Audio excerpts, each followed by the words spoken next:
start with questions about the match for Denis. We'll start with Ben Lewis. Hi, Dennis. Ben from Match Point Canada. Congratulations. This is the best result for you at a Grand Slam in your career. Can you talk about not only the physical challenges of the match, but maybe the mental challenge as well of staying composed and coming through a great five-set match like this? Yeah, I think it was super difficult today. Obviously, I knew it was going to be a tough match against Karen.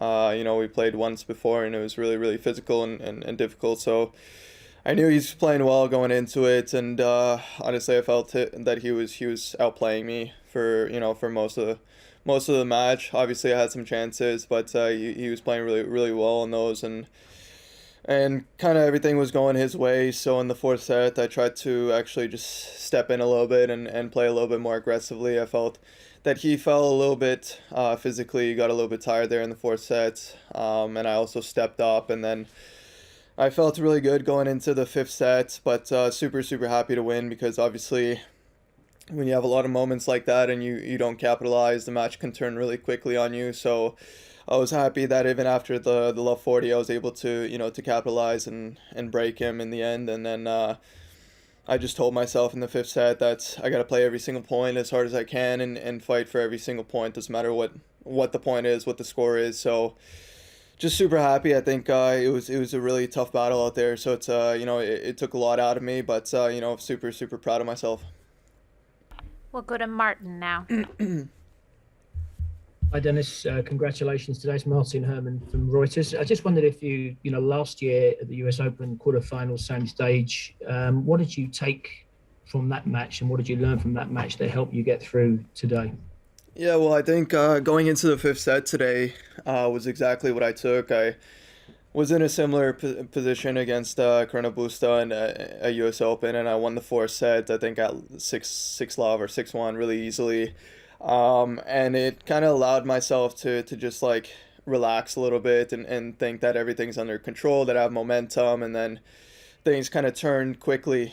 So I knew going to the fifth set, I gotta, leave everything I have on the court for every single point that I play. So, I really felt like I was really in every single return, every single shot, and that's the difference I made, and actually after the fourth set, I told myself, just using that experience from US Open, this is what I want to change and really start to set off well. And I knew I had to serve big as well, and I think the fifth set's where I served the best, to be honest. My percentage for sure raised, and the speed of my serves were much faster. So I think my game just elevated, and it's something to be super, super proud of myself for.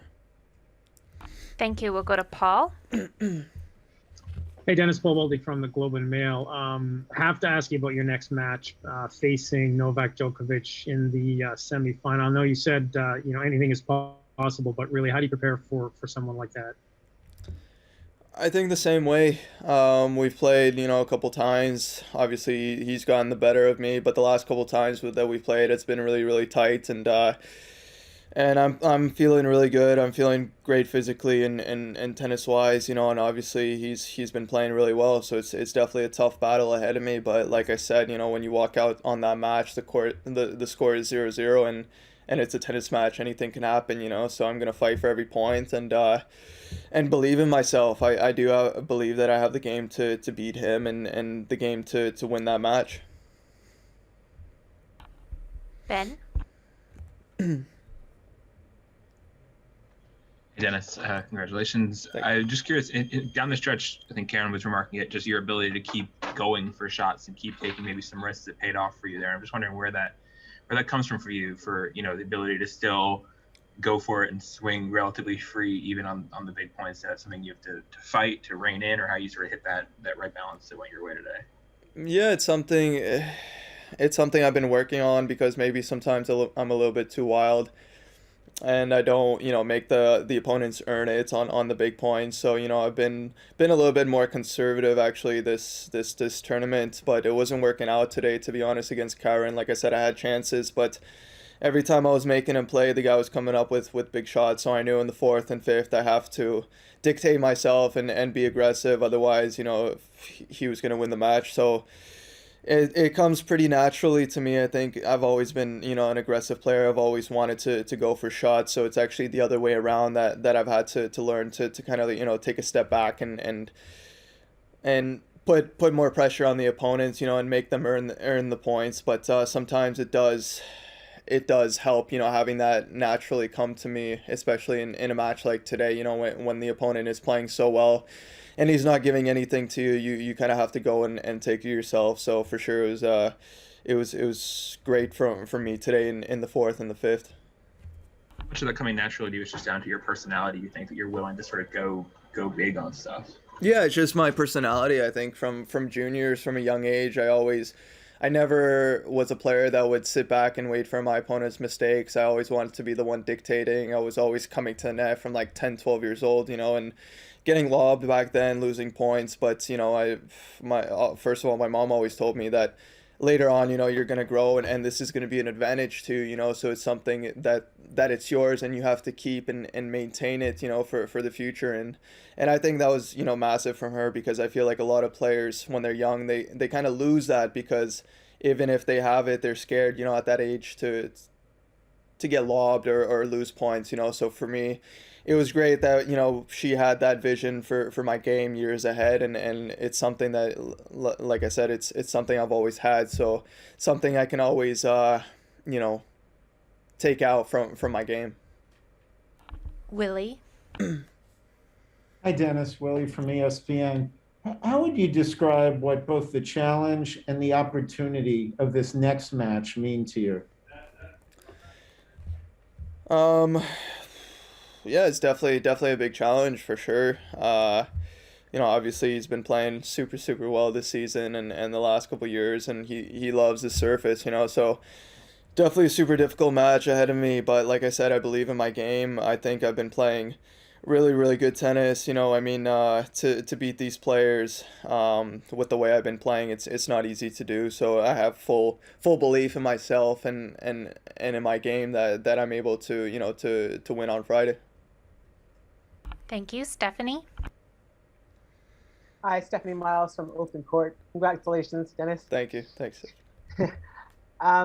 What have you learned during this tournament about pacing yourself physically and emotionally during a slam? Because you were so efficient with a lot of your matches coming through and had a lot more energy left today than your opponent maybe, and also you were very economical with your emotions during the match today in the key parts. Yeah, for sure. I think I've gone, both lucky and definitely, paced myself really well. Obviously, with the start of the week, it wasn't looking great because I had to play back-to-back matches and I had the 5-set against Kohlschreiber, but lucky for me, I had, a walkover in the next round, which gave me, a couple days to recover. And when I came out against Andy, I was pretty much fresh, feeling good. And then, after that, we had 2 more days off or something like that for the Sunday break, so I've been able to kind of have a lot of rest, which has been amazing for the body. Obviously, playing 3 sets for sure, it's a huge benefit. I mean, Kachanov, I felt it in the 4th set that he was slowing down a little bit. His body was getting tired. Obviously, he had a marathon match before, the round before. So it's tough. Obviously, you always want to win in 3 sets. You always, try to pace yourself, and I think I've been lucky to do that, but it's not something that always happens, and you kind of have to deal with it as you go along. But honestly, it's been great. And even today when I played the 5th set, I felt super, super fresh, and I feel fresh now. So hopefully that continues, and it's going to be nice to, again, have a day off and kind of get the body really ready for my match against Novak. Craig? Cross Court 9 Radio Australia. Dennis, just again looking to this match against Novak and the big gap in experience, his 10th Wimbledon semi, your first. He's at home on the center court. It's going to be something new for you. How do you counteract that sort of a difference when you go out there to play him? It's nothing I'm really thinking about too much. Like I said, I keep going back to it again. When you walk out on that match, it's 0-0, and that's it. And it's a tennis match at the end of the day. experience, this, that. It comes down to that moment and who's playing the best, so that's all I'm focused on. I'm going to talk with the team, about strategy and stuff like that, but I'm not thinking about experience, this, that. It really comes down to who's playing the best on Friday, and that's it. I mean, nothing's ever guaranteed. We'll go to Jack now. Hello, it's Jack Northern from the Times. Congratulations, Dennis. Thank I you. mean, I noticed, I was very struck by how enthusiastic the crowd were. And I wonder if you feel like they've adopted you as, one of theirs, almost like an honorary Brit. Yeah, I feel like a Brit for sure now. I just gotta, learn the accent and everything. No, for sure, it was amazing. Definitely the support today on Court 1, and even I guess my match against Batista Agut was exceptional, and obviously against Andy it wasn't the same, but they were still super. They were still friendly and cheering for me. So it's always nice when the crowd's on your side, and for sure, like I said, I definitely feed off of it, and like I said on court over there, that without the crowd on my side today, maybe I don't pull through, and it would have been tougher for me. They lifted me up in the tough moments, and they kept me going, and they kept me motivated and moving, so for sure, like I've said so many times, I feed off the crowd so much, and they help me so much, so it's always super nice to to have that feeling. Chris? Dennis, Chris Otto with Tennis Now. Big congrats on the win today. Thank you. You've been kind of the favorite, or maybe a toss-up against Roberto for most of the tournament, but now you'll switch to the underdog. And I wonder, is that the underdog mentality? Is that something you're going to embrace against Novak on Friday? No, I just think, again, it's not something I'm focused on. I'm just gonna play my game. I'm not thinking about any of this stuff. I just, it literally just comes down to who's the best player on Friday, and that's it. I think when you're at the semifinals of a tournament, there's not really underdogs, overdogs, whatever you want to call it. Obviously, he's got experience in this and that, but like I said, the score is 0-0, and you play the match, and it's tennis. It could go any way, anything can happen. So that's really, really my mindset. And we'll take a final question from Stephanie. Thank you. Dennis, it looks like your girlfriend is still in her tournament in Sweden, and and with the COVID rules and flying in, is there any chance that your dad or your brother or anybody can fly in for your semifinal?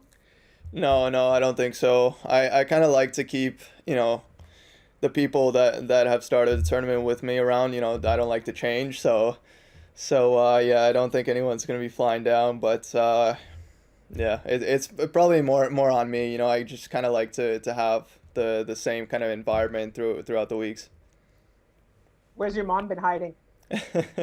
She's been chilling in the lounge. She's had enough of this tennis, so she's just chilling. No, I'm kidding. She's watching the matches, but through the live stream. Thank you. We will conclude the press conference Thanks. there. Thank you. Thank you. Thank you.